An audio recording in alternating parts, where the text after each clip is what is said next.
Yeah, lessee enters into a 10-year lease for 2,000 square meters of office space. At the beginning of year 6, the lessee and the lessor agreed to amend the original lease for the remaining 5 years to include an additional 3,000 square meters of office space in the same building. See, you are having a 10-year lease and right now it is for 2,000 square meters.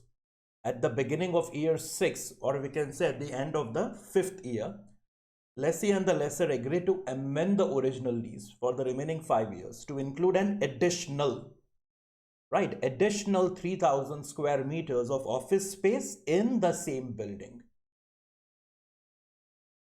So 2,000, another 3,000, so total it will become 5,000. So the scope of the lease is increasing. The additional space is made available for use by lessee at the end of the second quarter of year 6. The increase in the total consideration for the lease is commensurate with the current market rate for the new 3,000 square meters.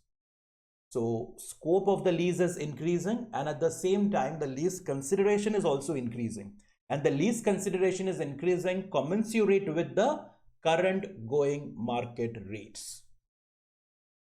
They are saying office space adjusted for the discount that lessee receives, reflecting the lessor does not incur costs that would otherwise have incurred if they're leasing the same space to a new tenant. For example, marketing costs. Okay, how should the said modification be accounted for?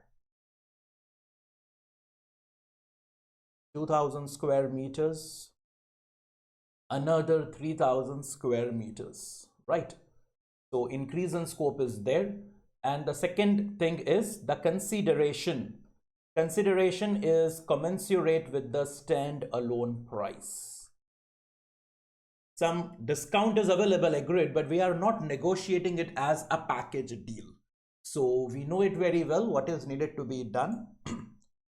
I will take you to the modification. I'll just clear it up a bit for you and it will become very clear. What do you say? Shall we account it as a separate lease? What do you say? Isn't it? Because what happens in a separate lease is these two conditions should be getting satisfied. The modification is increasing the scope of the lease, which is definitely happening over here. From 2,000, we are increasing it by 3,000. So the scope is increasing. And very important is that the consideration for the lease increases by an amount commensurate with the stand-alone price. Both the conditions are getting satisfied over here.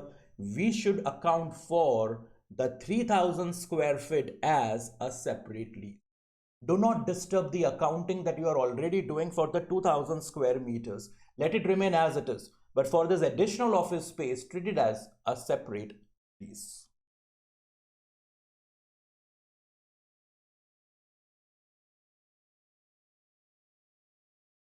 Lessee accounts for the modification as a separate lease. Original 10-year lease shall be accounted separately without any modification. So modification will be a separate lease, original lease without any modification. The amendment in the lease is increasing the scope of the lease and consideration is also increasing commensurate with the standalone price of the additional ROU asset. No adjustments are required in the original lease of 2,000 square